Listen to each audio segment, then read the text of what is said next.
আমার স্ক্রিনে যে ছবিটা দেখতেছেন উনি হচ্ছে হাবিবুর রহমান মিলন ভাই। উনি হচ্ছেন একজন মানবতা মানুষ।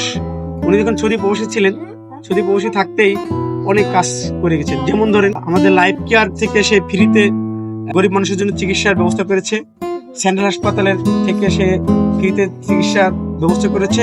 রাজবাড়ী পৌরবাসী যারা আছেন তাদের চিন্তা করে অনেক সময় দ্রুত ব্লাড প্রয়োজন, তিনি নিজ শরীর থেকে ব্লাড ডোনেট করে সেটাকে উদ্বোধন করেছেন, শুরু করেছেন ব্লাড ডোনেট করা। এমন বিভিন্ন মানুষকে ব্লাড ডোনেট করতেছেন, মানুষকে দিয়ে সে উৎসাহী করতেছেন। এবং তিনি নবজাতক শিশুদের জন্য কাজ করতেছেন।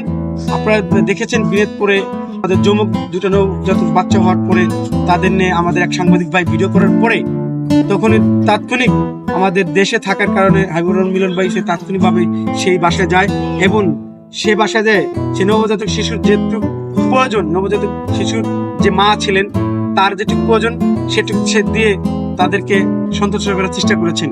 এইভাবে হাবিবুর রহমান মিলন ভাই অনেক কাজ করে যাচ্ছেন মানবতায়। তো আমরা সবাই তাকে সাপোর্ট করব, তার এই ধরনের কিছু ভালো কাজের জন্য সবসময়ের জন্য সাপোর্ট করবো, যে সামনে আরো কিছু ভালো কাজ নিয়ে আমাদের কাছে আসে। সেই পর্যন্ত সবাই ভালো থাকবেন, তার জন্য দোয়া করবেন। আল্লাহ হাফেজ।